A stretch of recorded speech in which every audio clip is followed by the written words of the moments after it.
क्या है श्लोक?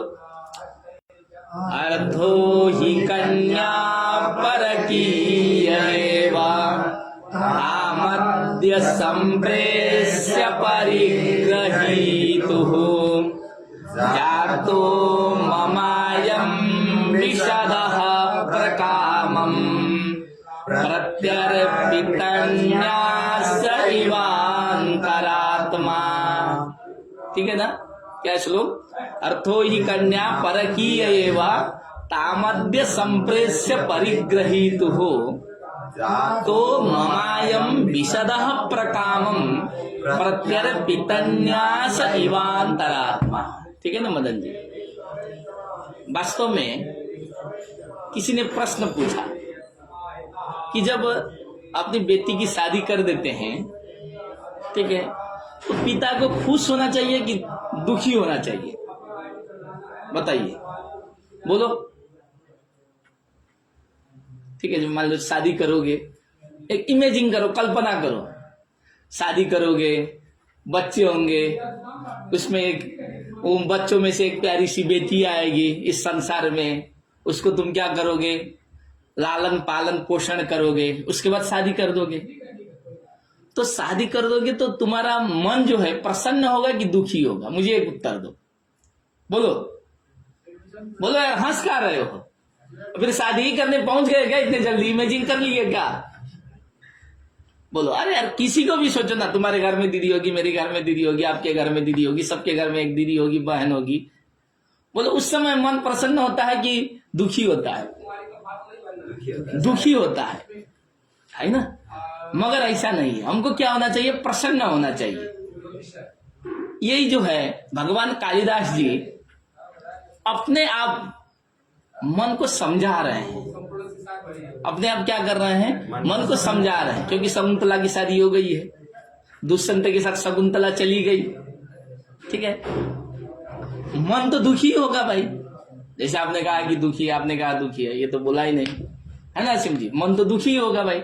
आप घर में देखो ना, घर में दीदी की शादी होती है तो आप रोने लगते हैं, घर में बहन की शादी होती है तो आप रोने लगते हैं। ठीक है, अगर माता का कोई प्रतिनिधित्व करती है पूरे परिवार में, तो माता का प्रतिनिधित्व करने वाली एक ही नारी होती है घर में, या वो दीदी हो या बहन। ये जान लीजिए, मैं कई बार कहता हूं, सबको कहता हूं, माता का प्रतिनिधित्व पिता भी नहीं कर सकते हैं। भाइयों की तो बात दूर है विनोद जी, ये सत्य बात है। मेरे किसी मित्र ने बहुत अच्छी तरह से कहा था, यदि घर में माँ नाराज हो मदन जी, माँ भोजन न दी हो किसी कारणवश, तो दीदी आके पूछ लेती है एक बार कि भोजन कर लो। रात को आप 1 बजे आएंगे कहीं से, अगर मान लीजिए आपकी आदतें गलत लगी हुई हैं, आप रात को 1 बजे आएंगे, माँ एक बार नहीं खोल सकती है दरवाजा, मगर दीदी जरूर आके खोल देगी कि जाके सूझ जाओ। तो ये दीदी का महत्व होता है। ठीक है ना? तो दीदी बहन जो होती हैं वो माता का प्रतिनिधित्व करती है, माता से भी किन्हीं मामलों में बढ़कर होती है। तो सामान्य रूप में लोक नियम क्या है कि दीदी बहन की शादी हो जाती है अथवा अपनी बेटी की शादी हो जाती है तो मन क्या हो जाता है? अत्यंत दुखी हो जाता है। ठीक है, उस समय क्या करते हैं भगवान कालिदास? एक पंक्ति में अर्थो ही कन्या परकीय एवा, क्या कहते हैं? अर्थो ही कन्या परकीय, कन्या परकीय अर्थ एवा, कन्या परकीय अर्थ एवा। वो अपने आप को संतुष्ट कर रहे हैं कि जो कन्या होती है, जो बेटी होती है, वह परकीय अर्थ, स्वकीय अर्थ नहीं। स्वकीय अर्थ मतलब अपनी संपत्ति, अर्थ मतलब संपत्ति। ठीक है, स्वकीय अर्थ मतलब अपनी संपत्ति, किंतु परकीय अर्थ मतलब दूसरे की संपत्ति होती है। ठीक है, तो क्या कहते हैं कि कन्या परकीय अर्थ एवा, कि जो बेटियां होती हैं वो दूसरे की ही संपत्ति होती हैं। इसलिए मुझे नहीं लगता है कि बहुत चिंता करनी चाहिए। ये जो मैं चिंता करता हूं, मैं अपनी मूर्खता के कारण करता हूं। मैं सोचता हूं कि बेटी मेरी है, मगर हमको समझना क्या चाहिए कि बेटी जो है परकीय ही होती है। आगे क्या कहते हैं, तामद्य संप्रेष्य परिग्रहीतु, तामद्य संप्रेष्य परिग्रहीतु। परिग्रहीतु मतलब ग्रहण करने वाला, परिग्रहीतु मतलब ग्रहण करने वाला। बेटी को ग्रहण कौन करेगा? उसका पति, जिससे उसकी शादी होगी। तो पति के घर में, परिग्रहीतु मतलब पति के घर में, संप्रेष्य मतलब भेज करके, ताम मतलब उसको, किसको? पुत्रीम शकुंतलाम। आगे क्या कहते हैं कि जातो ममायम विशदः प्रकामम, जातो ममायम विशदः प्रकामम, मम अयम विशदः प्रकामम जाता। यह मेरी अंतरात्मा आज उसको उसके पति के घर भेज करके क्या है? प्रसन्न है। मम अयम, मेरी यह अंतरात्मा, विशदा मतलब अत्यधिक, विशदा मतलब अत्यधिक, प्रकामम मतलब प्रसन्नता। आज उस बेटी को उसके घर भेज करके मेरा मन क्या है? अत्यंत प्रसन्न है।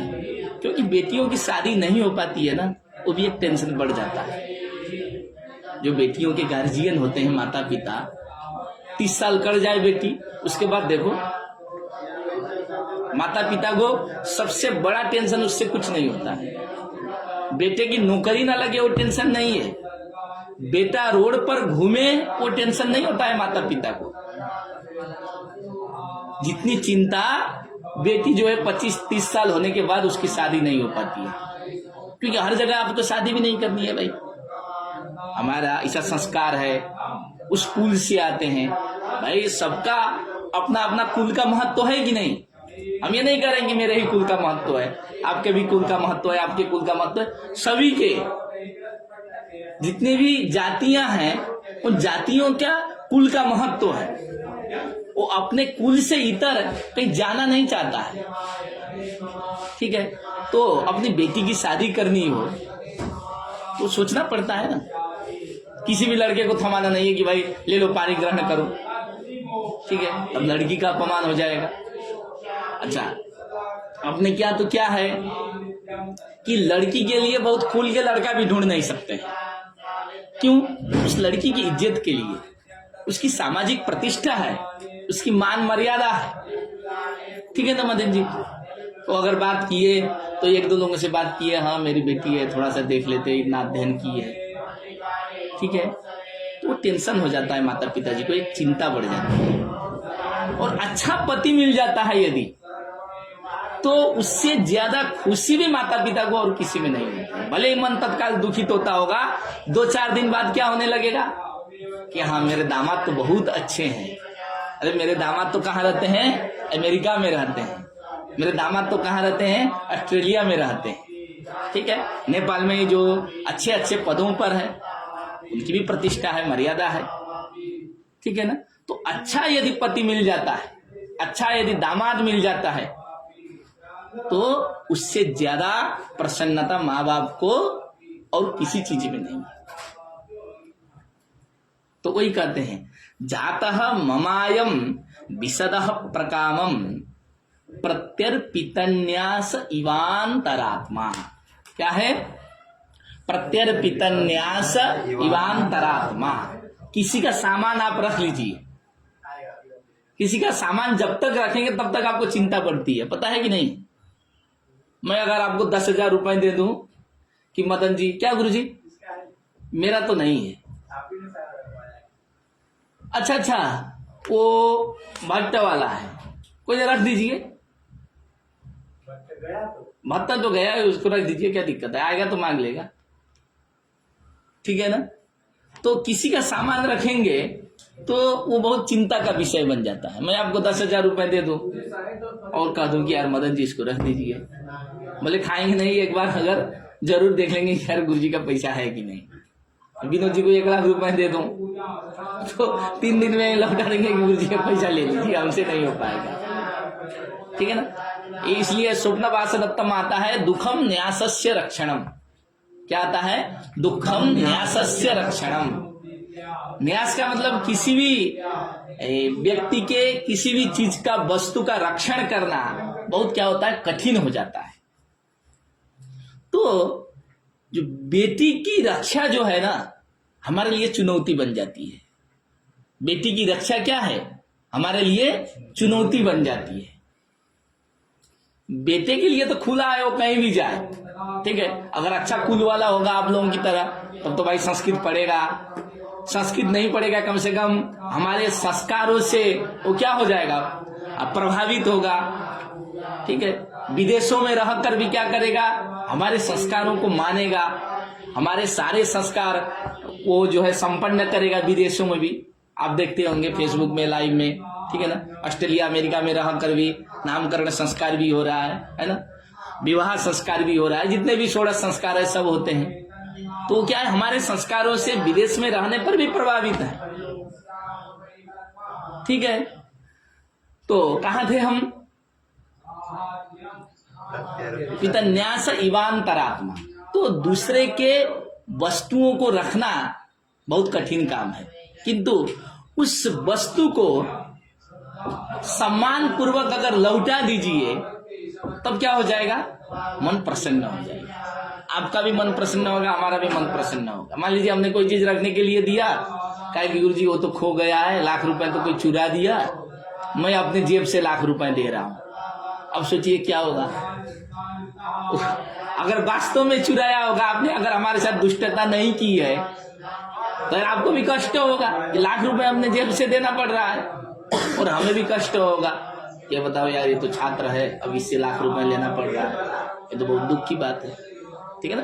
तो प्रत्यर्पित न्यास इवांतरात्मा का मतलब हुआ कि कोई न्यास वस्तु को अगर सुरक्षित तरीके से आप लौटा दे रहा है, तो आपको क्या करना चाहिए, आपको प्रसन्नता होनी चाहिए। यही भगवान कालिदास कह रहे हैं कि आज मैं शकुंतला को एक अच्छे पति को जो है दिया हूं, उस पति के घर में भेजा हूं, इसलिए मुझे क्या है, अत्यंत प्रसन्नता है, मुझे कहीं भी दुख नहीं है। तो वो सभी इस संसार में स्थित जितने भी माता पिता हैं, उन सभी को इस साहित्य के माध्यम से ज्ञान देना चाहते हैं कि किसी भी पिता को अगर बेटी की शादी अच्छे घर में हो जाती है तो दुखी नहीं होना चाहिए।